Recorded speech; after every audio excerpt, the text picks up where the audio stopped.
Ang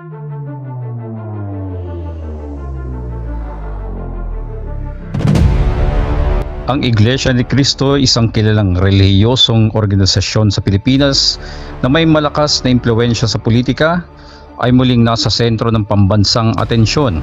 Kamakailan inihayag ng Iglesia ni Cristo ang plano nitong magsagawa ng malawakang rally upang suportahan si Pangulong Ferdinand Bongbong Marcos Jr.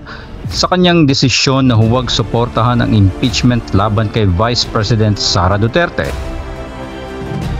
Ang nasabing desisyon ng Pangulo ay naging kontrobersyal dahil sa 3 impeachment complaints laban kay Duterte, kabilang na ang umano'y maling paggamit ng confidential funds at paglabag sa mga ethical standards ng gobyerno. Habang ang rally ay inihayag bilang isang panalangin para sa pagkakaisa ng bansa, hindi may kakaila na may malalim itong kahulugan at implikasyon sa usaping pampolitika. Halina't siyasatin natin ang layunin ng rally na ito, ang posisyon ng Iglesia ni Cristo at ang posibleng epekto nito sa politika at lipunan.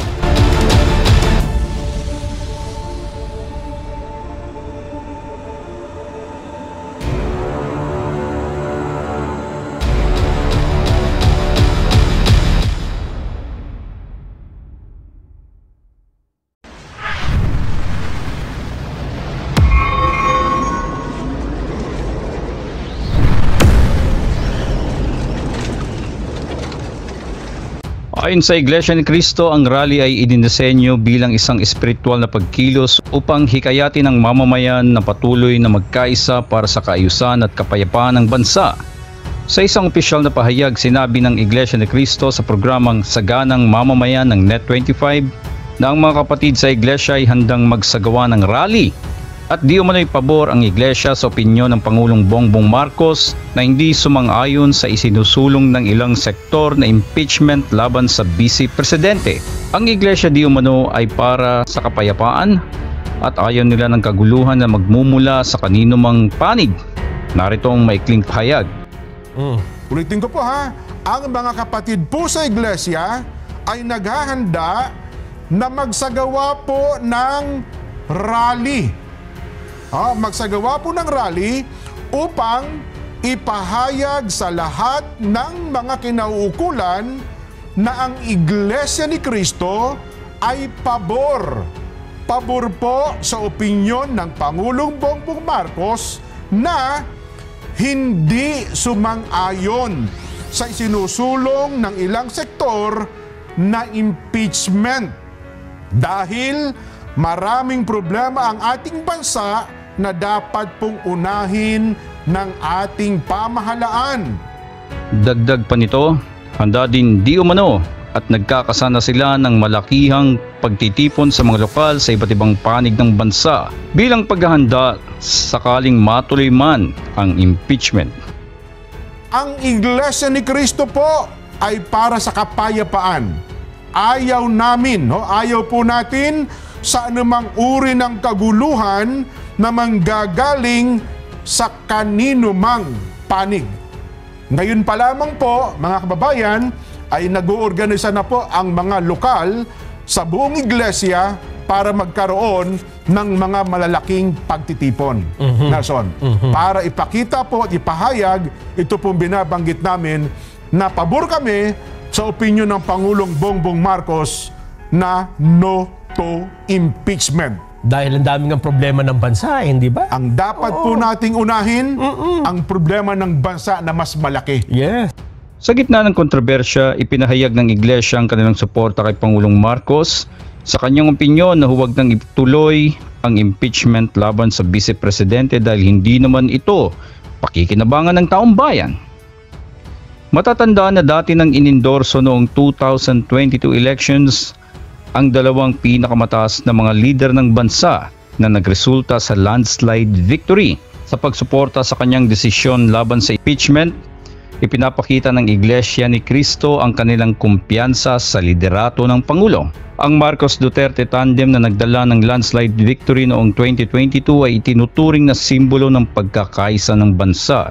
Ang rally ay isasagawa kung sakaling matuloy ang impeachment sa pangalawang Pangulo ay tila mensahe rin upang palakasin ang alyansa ng dalawang pinakamataas na lider ng bansa na bagamat nagkalamat ay inaasahan din nilang magkakaayos.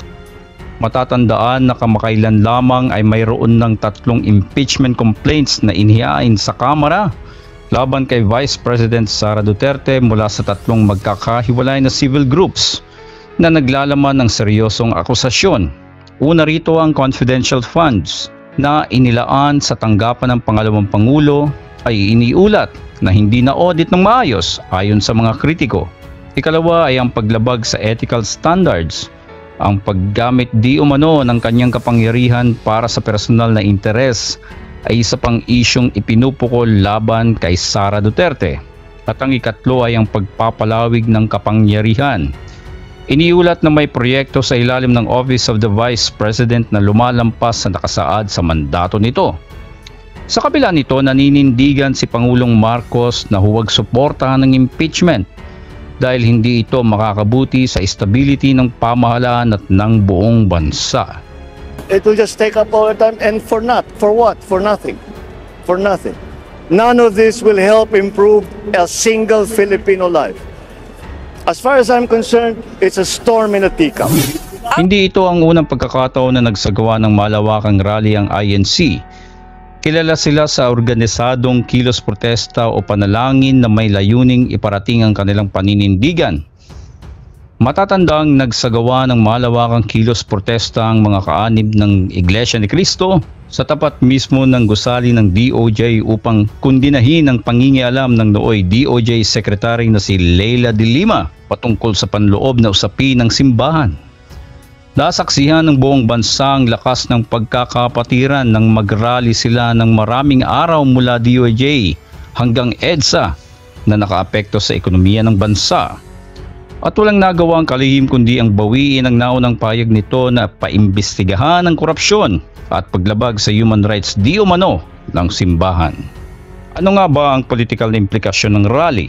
Habang idinedeklara ng Iglesia ni Cristo ang rally ay isang espiritual na pagkilos, hindi may kakailang may mga implikasyong pampolitika ito. Una, epekto sa impeachment process. Ang rally ay maaaring makaimpluwensya sa pananaw ng mga mambabatas at ng publiko ukol sa impeachment. Ang paglahok ng Iglesia ni Cristo na may milyon-milyong miyembro ay nagbibigay ng malinaw na mensahe ng pagsuporta nila kay President Marcos. Ikalawa, tugon ng iba't ibang grupo. Ang mga kritiko ay nagbabala na maaaring magdulot ito ng kontrobersya. May ilan na nagsasabing hindi dapat gamitin ng relihiyon upang direktang makaapekto sa mga pampulitikang proseso. Ikatlo, pagkakaisa o pagkakawatak-watak. Habang ipinapanalangin ng INC ang pagkakaisa, may posibilidad din umano na magdulot ito ng mas malalim na alitan sa pagitan ng mga taga-suporta at kritiko ng administrasyon. Sa huli, ang malawakang rally ng Iglesia ni Cristo ay hindi lamang isang espiritual na hakbang kundi isang makapangyarihang pahayag na maaaring magbago sa dynamics ng politika sa bansa. Sa gitna ng mga tanong ukol sa layunin nito, nananatiling mahalaga ang mensahe ng pagkakaisa at panalangin na dala ng rally. Ngunit ang tanong, hanggang saan dapat umabot ang impluwensya ng relihiyon sa pamamahala ng Estado? Habang tinitingnan ng mga kaganapang ito, ang pagkakaunawaan, respeto at malinaw na pagpapahalaga sa demokrasya ang dapat na manaig. Of the President. At sabi naman po nila, magsasagawa po sila ng rally. At alam po naman po natin, syempre nire-respeto po natin ang ating mga kapatid sa iglesia. Niliwanag ni Ortega na wala pang opisyal na posisyon ang majority group sa Kamara kaugnay ng isinampang impeachment complaint laban kay BP Sara. Ayon kay Ortega, nakapokus ang liderato ng Kamara sa mga legislative agenda na kailangang pagtibayin bago matapos ang 19th Congress. So ang trabaho po namin, we're constitutionally mandated na aktuhan po yun, lalo po pag na-refer na yun. Kasi pag hindi nyo po inaktuhan yun, parang hindi po namin ginawa yung trabaho namin. Pero yun nga po, may proseso pong pagdadaanan yan. Hindi naman po isang boto lang yan. Boto po ng buong House. at ibabato po natin sa Senate. Then, depende po sa progress ng mga na-file na impeachment complaints.